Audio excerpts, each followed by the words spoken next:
Pemirsa, warga sipil yang turut menjadi korban ledakan amunisi kemarin hari ini juga dimakamkan. Dan untuk mengetahui kondisi terkini terkait dengan pemakaman salah satu korban warga sipil di Garut, Jawa Barat, kami sudah terhubung dengan jurnalis NTV Idrus Andriawan. Selamat sore Idrus. Ya, Idrus, gambar Baik, yang Irsal. Anda kirim kami terima, bisa dijelaskan prosesi pemakaman dari korban atas nama siapa? Baik Irsal dan juga pemirsa, saat ini saya berada di Kampung Sakambangan, Desa Mekarwangi, Kecamatan Cibalong, Kabupaten Garut. Di tempat saya mengabarkan ini merupakan salah satu lokasi pemakaman atas nama korban atas nama Dadang yang menjadi korban ledakan di tempat pemusnahan barang pemusnahan Amunisi.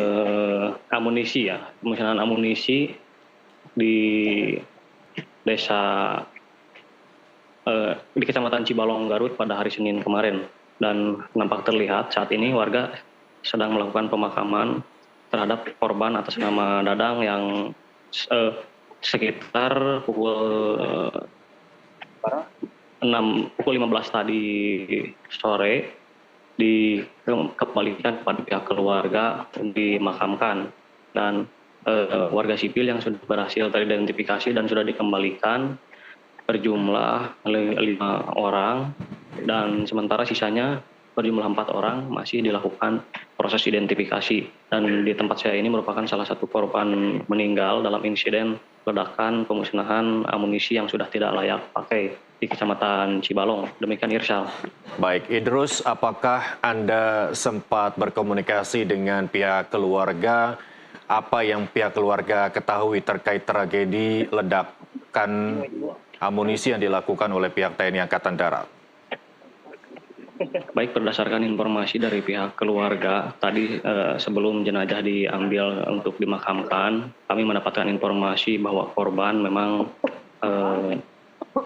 membantu petugas TNI untuk melakukan pemusnahan amunisi yang sudah tidak layak, yaitu dengan membuat lubang atau sumur yang nantinya akan digunakan untuk titik pemusnahan. Dan memang sampai saat ini belum diketahui secara pasti penyebab dari terjadinya insiden ledakan yang terjadi pada hari Senin kemarin. Irsal, demikian. Baik, boleh diinformasikan sebenarnya bagaimana hingga akhirnya warga sipil tergabung dalam kegiatan pemusnahan amunisi kadaluarsa dilakukan oleh TNI AD, Idrus? Baik Irsal, memang warga sipil yang ada di wilayah Kecamatan Cibalong ini kerap dilibatkan untuk pemusnahan barang bukti atau amunisi yang kadaluarsa di wilayah ini dan kadaluarsa.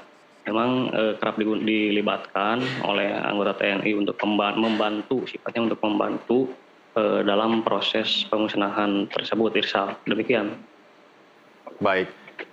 Dari sekian lama keterlibatan warga sipil dalam penghancuran atau pemusnahan amunisi kadaluarsa ini, apakah peristiwa demikian baru terjadi kali ini atau sudah ada sejarah kejadian serupa pernah terulang?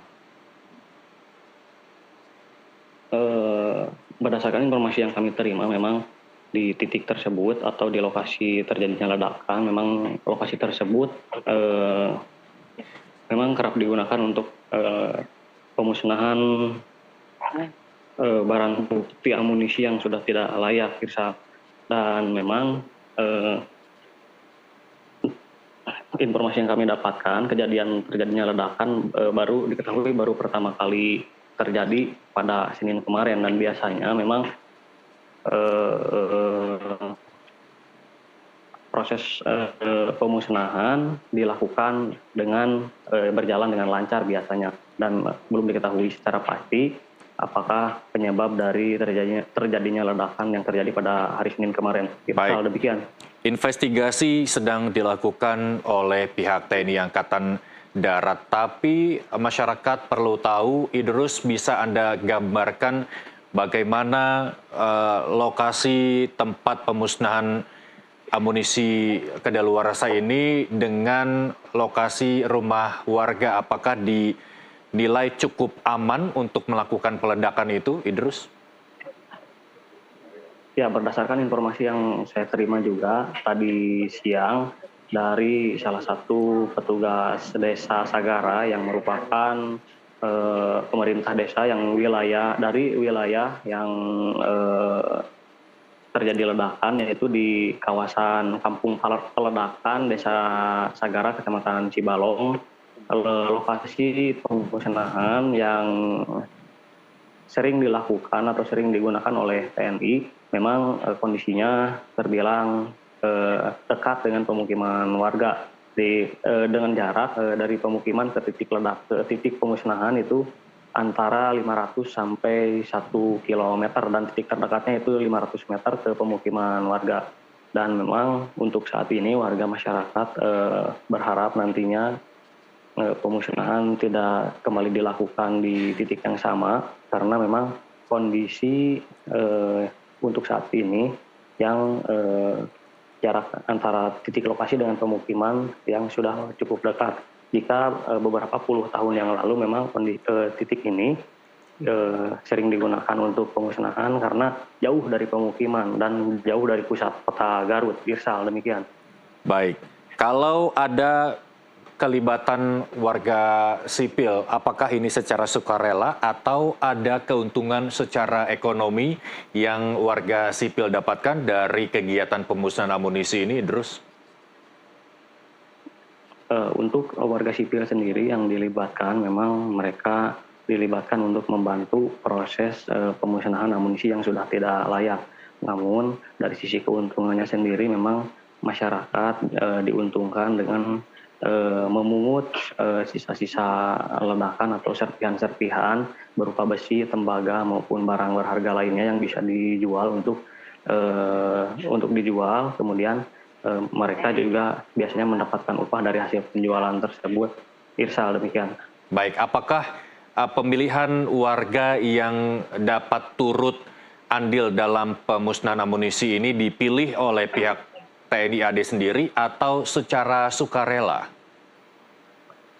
Ya, memang informasi yang kami dapatkan, para korban yang warga sipil yang berjumlah 9 orang ini, mereka kerap diperbantukan oleh personil TNI karena mereka sudah mengikuti beberapa kali latihan, bahkan mereka juga sudah, informasi yang kami dapatkan, sudah memiliki istilahnya lisensi terkait dengan keselamatan dari proses pemusnahan tersebut, Irsal.